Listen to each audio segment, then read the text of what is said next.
پاکستان کی کھلی حمایت پر ترکیہ کے خلاف اقدامات۔ جے این یو اور جامعہ کے بعد مولانا آزاد اردو یونیورسٹی نے بھی معاہدہ منسوخ کر دیا۔ سیکیورٹی محاذ پر بھی سخت جواب۔ ناظرین السلام علیکم، آپ دیکھ رہے ہیں دکن میڈیا اردو کا خبرنامہ اور میں ہوں اسماعیل ریحان۔ جب زلزلے کے ملبے سے ترکی کو نکالنے میں بھارت نے انسان دوستی کا ہاتھ بڑھایا، تب شاید ہی کسی نے سوچا ہوگا کہ یہی ترکی کچھ ہی عرصے بعد نئی دلی کے مقابلے میں پاکستان کی پشت پناہی کرے گا۔ مگر آپریشن سندور کے دوران ترکی کی جانب سے کھلم کھلا پاکستان کی حمایت نے بھارتی حکومت اور عوام دونوں کو شدید برانگیختہ کر دیا، اور اب اس کا رد عمل کئی سطحوں پر سامنے آ رہا ہے۔ 3 بڑی جامعات نے ترکی کے اداروں سے ناطا توڑ لیا۔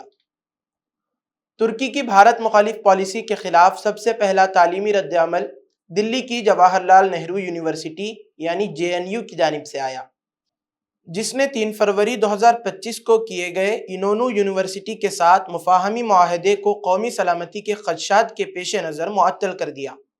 اس کے اگلے ہی روز جامعہ ملیہ اسلامیہ نے اعلان کیا کہ ترکی حکومت کے ساتھ منسلک کسی بھی ادارے سے کیا گیا کوئی بھی معاہدہ فی الفور معطل سمجھا جائے۔ اسی سلسلے کو آگے بڑھاتے ہوئے حیدرآباد کی مولانا آزاد نیشنل اردو یونیورسٹی یعنی مانو نے بھی یونس ایمرے انسٹیٹیوٹ ترکی کے ساتھ کیا گیا علمی معاہدہ منسوخ کر دیا۔ جنوری 2024 میں 5 سال کے لیے کیا گیا یہ معاہدہ ترکی زبان کے ڈپلومہ کورس اور ایک وزٹنگ پروفیسر کی تقرری پر مشتمل تھا۔ یونیورسٹی نے اس اقدام کو ترکی کی پاکستان نوازی پر ایک علامتی احتجاج قرار دیا۔ ساتھ ہی یہ بھی واضح کیا گیا کہ مذکورہ وزٹنگ پروفیسر واپس ترکی روانہ ہو چکے ہیں۔ ترکی سے تعلیمی رشتے منقطع کرنے کے ساتھ ساتھ تجارتی سطح پر بھی سخت اقدامات اٹھائے گئے۔ بھارت نے ترکی کی Celebi airport services India private limited کا سیکیورٹی کلیئرنس منسوخ کر دیا، جو متعدد بڑے ہوائی اڈوں پر خدمات فراہم کر رہی تھی۔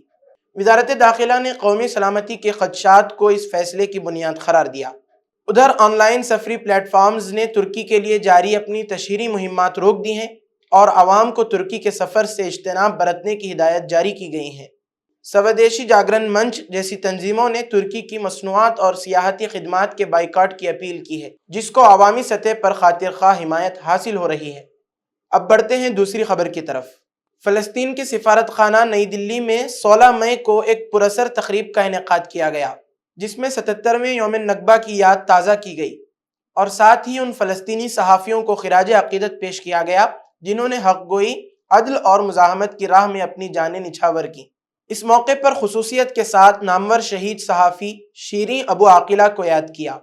تقریب کا آغاز ہند و فلسطین کے قومی ترانوں سے ہوا، جس کے بعد ریاست فلسطین کے سفیر جناب عبداللہ محمد ابو شواش اور مملکت مراکش کے سفیر اور بھارت میں عرب سفارتی نمائندوں کے ڈین جناب محمد مالکی کے خطابات ہوئے۔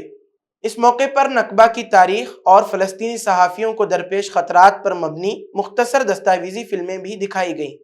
فلسطینی سفیر جناب ابو شواش نے کہا، نکبہ کوئی محض تاریخی سانحہ نہیں بلکہ ایک زندہ و جاوید المیہ ہے، ایسا زخم جو آج بھی رس رہا ہے۔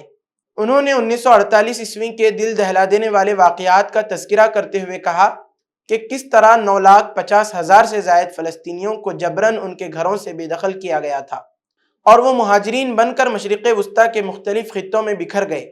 انہوں نے فلسطینی جدوجہد کی جڑیں 1917 کے اعلان بلفور میں تلاش کیں اور کہا، یہ ایسا وعدہ تھا جو انہوں نے کیا جنہیں حق ملکیت حاصل نہ تھا، ان کے لیے جنہیں اس سرزمین کا حق نہ پہنچتا تھا۔ اسی ضمن میں انہوں نے 1947 عیسوی کے اقوام متحدہ کے تقسیماتی منصوبے پر بھی شدید تنقید کی، جو اس وقت اقلیت میں موجود آبادکاروں کے حق میں تھا۔ تقریب میں شہید صحافی شیریں ابو عاقلہ کی یاد خاص طور پر تازہ کی گئی، جو 11 مئی 2022 کو مغربی کنارے میں رپورٹنگ کے دوران اسرائیلی فوج کی فائرنگ سے شہید ہوئیں۔ سفیر موصوف نے کہا، شیریں سچائی کی آواز تھی اور اسی جرم میں خاموش کر دی گئی کہ اس نے قابض قوتوں کے مظالم کو دنیا کے سامنے بے نقاب کیا۔ ان کی شہادت کے بعد سے اب تک 215 فلسطینی صحافی غزہ کی جنگ کی رپورٹنگ کے دوران جام شہادت نوش کر چکے ہیں۔ اپنے خطاب کے اختتام پر انہوں نے پرجوش عزم کا اظہار کیا، نکبہ کو ہم کبھی فراموش نہیں کریں گے، ہم واپسی کے خواب کو نسل در نسل منتقل کریں گے، شیریں اور تمام شہداء کو ہم ہمیشہ یاد رکھیں گے۔ ان کے مشن کو ہم اپنی کہانی دنیا کو سنا کر آگے بڑھاتے رہیں گے۔ یہ تقریب محض ایک یادگار اجتماع نہ تھی، بلکہ انصاف، تاریخی سچائی اور فلسطینی عزم مزاحمت کی بھرپور تجدید بھی تھی۔ اس پروقار تقریب میں کئی ممالک کے سفیروں نے شرکت کی، جن میں ملیشیا کے سفیر مظفر شاہ مصطفیٰ، بحرین کے سفیر عبد الرحمن ایم القعود شامل تھے۔ علاوہ ازیں مختلف شعبۂ زندگی سے تعلق رکھنے والی ممتاز شخصیات جیسے جماعت اسلامی ہند کے نائب صدر پروفیسر سلیم انجینئر اور پریس کلب آف انڈیا کے صدر گوتم لہری نے بھی شرکت کی۔ اب رخ کرتے ہیں اگلی خبر کی طرف۔ پہلگام حملے کی آڑ میں بنگلہ زبان بولنے والے مسلمانوں کا جبری اخراج، انسانی حقوق اور آئینی ضمانتوں کی صریح پامالی۔ حالیہ پہلگام حملے کے بعد پیدا شدہ کشیدگی نے حکومت کو بنگلہ زبان بولنے والے مسلمانوں کو غیر قانونی مہاجر قرار دے کر بے رحمی سے نکالنے کا موقع فراہم کیا ہے۔ راجستھان اور آسام جیسے ریاستوں میں ہزاروں افراد کو بغیر کسی قانونی کارروائی اور عدالتی عمل کے زبردستی ملک بدر کیا جا رہا ہے، جو انسانی حقوق کی سنگین خلاف ورزی اور آئینی ضامنوں کی پامالی ہے۔ راجستھان میں بھارتیہ جنتا پارٹی کی حکومت نے 1000 سے زائد افراد کو گرفتار کر کے 14 مئی کو 148 کو خصوصی طیارے کے ذریعے کولکتہ بھیجا، جہاں سے انہیں بنگلہ دیشی حکام کے حوالے کیا گیا۔ انسانی حقوق کی تنظیمیں اس عمل کو نہ صرف غیر قانونی بلکہ بین الاقوامی قوانین کی بھی کھلی خلاف ورزی قرار دے رہی ہیں۔ گرفتار شدگان کو سخت حفاظتی گارڈز کے درمیان جودھ پور کے ایئر فورس اسٹیشن تک لے جایا گیا، جہاں سے خصوصی پرواز نے انہیں کولکتہ پہنچایا۔ راجستھان کے وزیر قانون و پارلیمانی امور جوگارم پٹیل نے اعلان کیا ہے کہ آئندہ بھی غیر ملکیوں کو اسی انداز میں نکالا جائے گا، جبکہ آسام کے وزیر اعلیٰ ہمنتا بسوا سرما نے پش بیک میکانزم اختیار کرنے کا اعلان کیا ہے تاکہ قانونی پیچیدگیوں سے بچا جا سکے۔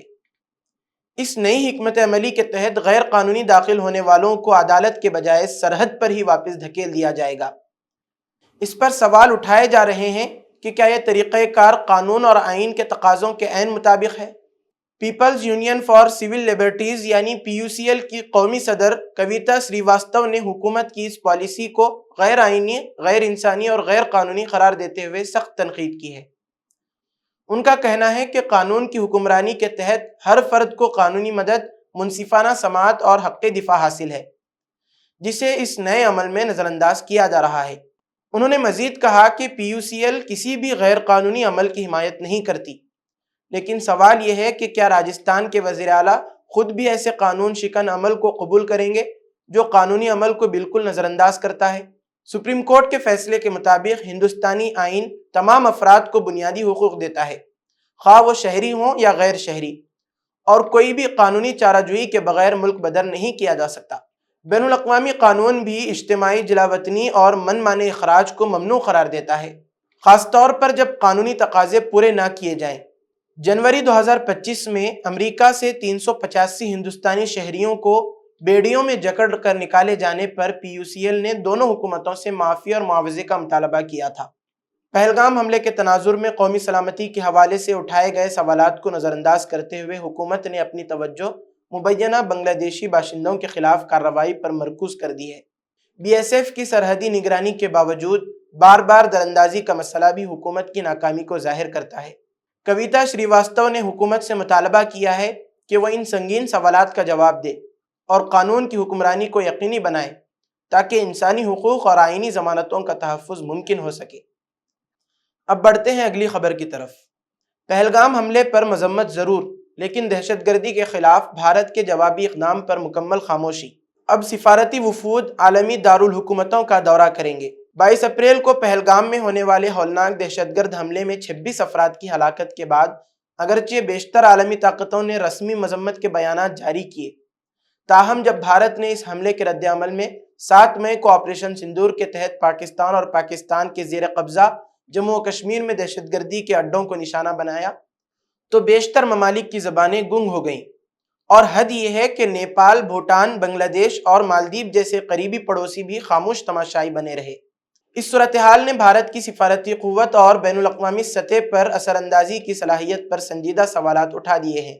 دوسری جانب پاکستان نے اس موقع کو بھرپور انداز میں استعمال کیا اور چین، ترکی اور دیگر ممالک سے کھلم کھلا حمایت حاصل کی۔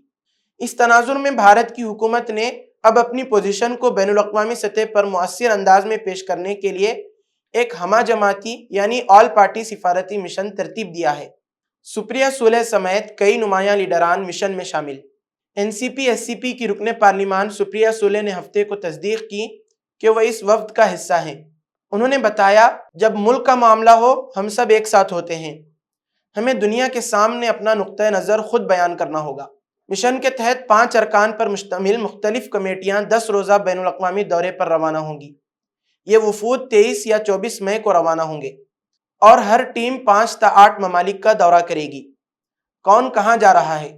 سپریہ سولے کی ٹیم عمان، کینیا، جنوبی افریقہ، مصر۔